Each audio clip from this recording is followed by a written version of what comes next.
자, 이번에 양정철, 박영선 소동에 지금 조중동이 비선 라인을 의심할 수밖에 없다고 경고를 했어요.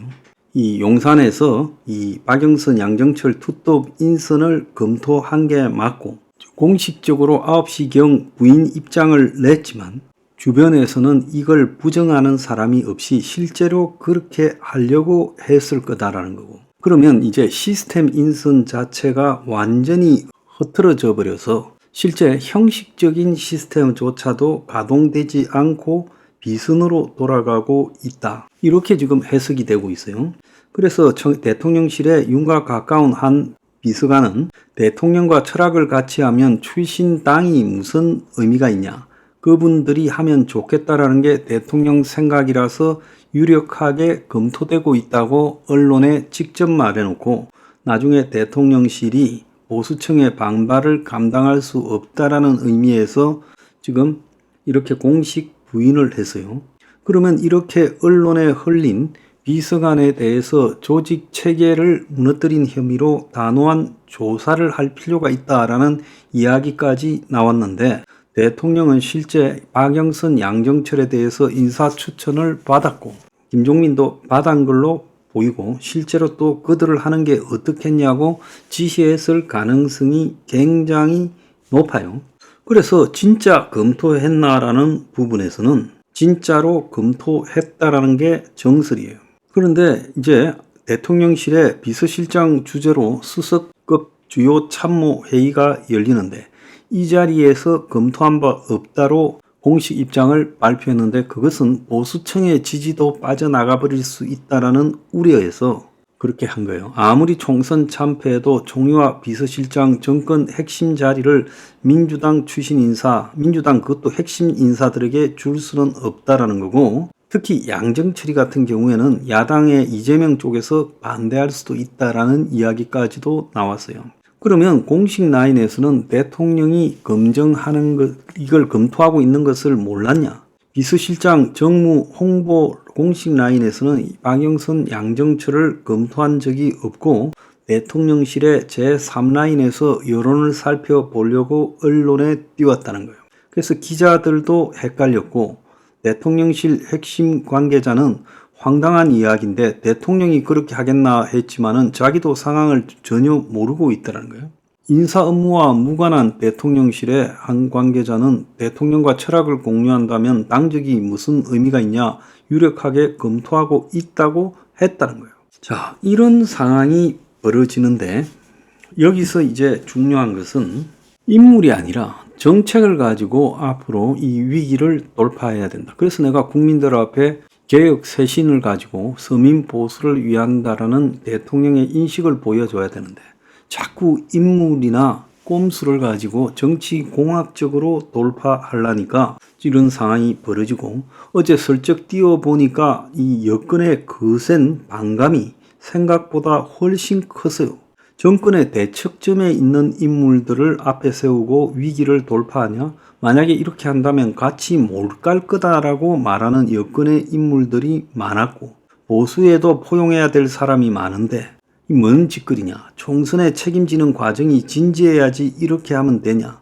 그래서 보수 내에서는 안철수 같은 야권에서 온 사람들만 이걸 별로 부정하지 않지, 나머지 사람들은 다 거세게 부정하고 있어요.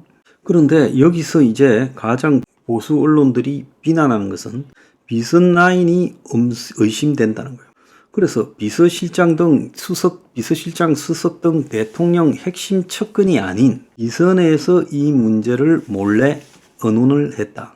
그래서 조선일보는 사설에서 중대 인사가 공식 조직이 아닌 누군지도 알 수 없고 권한도 없는 사람에 의해서 검토된다면 정상적인 국정 운영이라고 볼 수 없다 했고, 경향신문은 협치와 통합을 주문하지만 마땅한 인물을 찾기 어려운 상황에 빠져서 대통령실의 공식 라인도 모르게 비선 라인이 인사에 개입하고 있다라는 의혹을 피하기 어렵다 했고, 중앙일보는 여권 핵심 관계자가 공식 석상과 다른 이야기가 자꾸 흘러나오니 비선 라인을 의심할 수밖에 없고, 관저에 자꾸 어려울수록 거기 근무하러 나오지 않고 관저에 있으면서 비선 정치를 하려고 하는 거 아니냐, 이야기를 하고, 자, 결국 이 띄워서 여론을 간보는 짓을 하고 있고, 그리고 안 좋으면 아니면 말고 식으로 공식 라인을 넘어서서 간보는 정치를 하고 있다는 것 자체가 대통령실이 작동을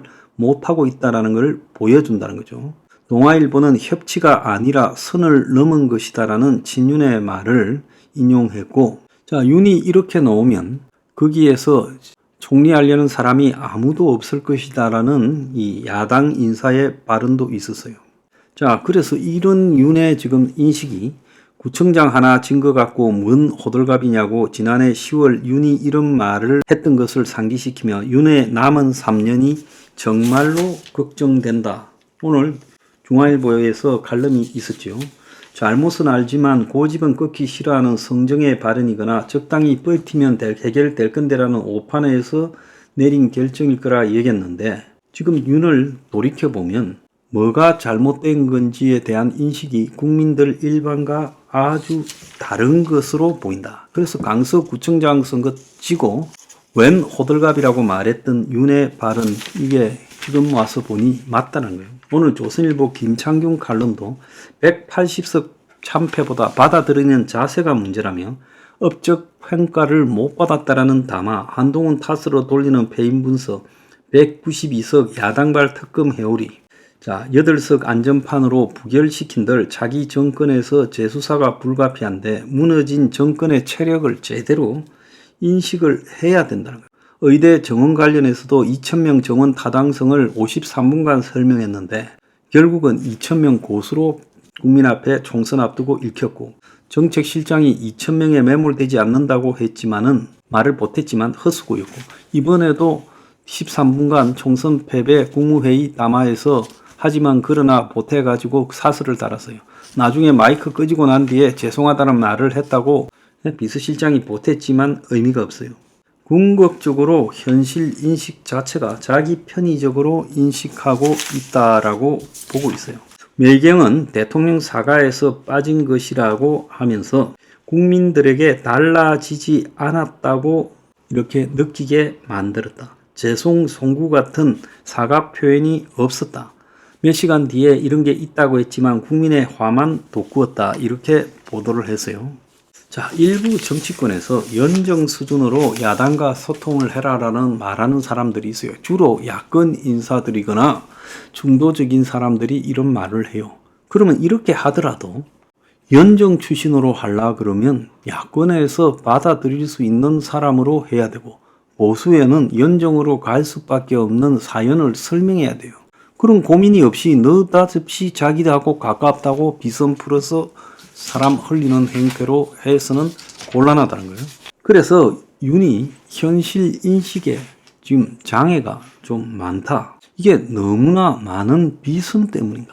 그래서 이 박통을 보면서 비선의 문제에 대해서 그야말로 얼마나 이것이 허접했는가라는 것을 인식해야 될 거 아니에요. 박근혜 때 이 비선 부분에 대해서 마지막에 터지기 전까지 정윤회나 최순실, 문고리 3인방 이런 것들에 대해서 제대로 문제를 삼지 못하고 보도하면 난리를 쳤잖아요. 정권이 죽이겠다고. 그래가 나중에 망해버리고 나니까 우리가 최순실을 보면서 저런 게 비선이었냐, 정윤회를 보면서 저런 게 비선이었냐, 문고리 3인방을 보면서 저런 걸 지킨다고 박근혜가 그렇게 방어막을 쳤냐. 한마디로 한심했지 않습니까? 이번에도 똑같은 그런 일이 벌어질 수 있다는 거예요.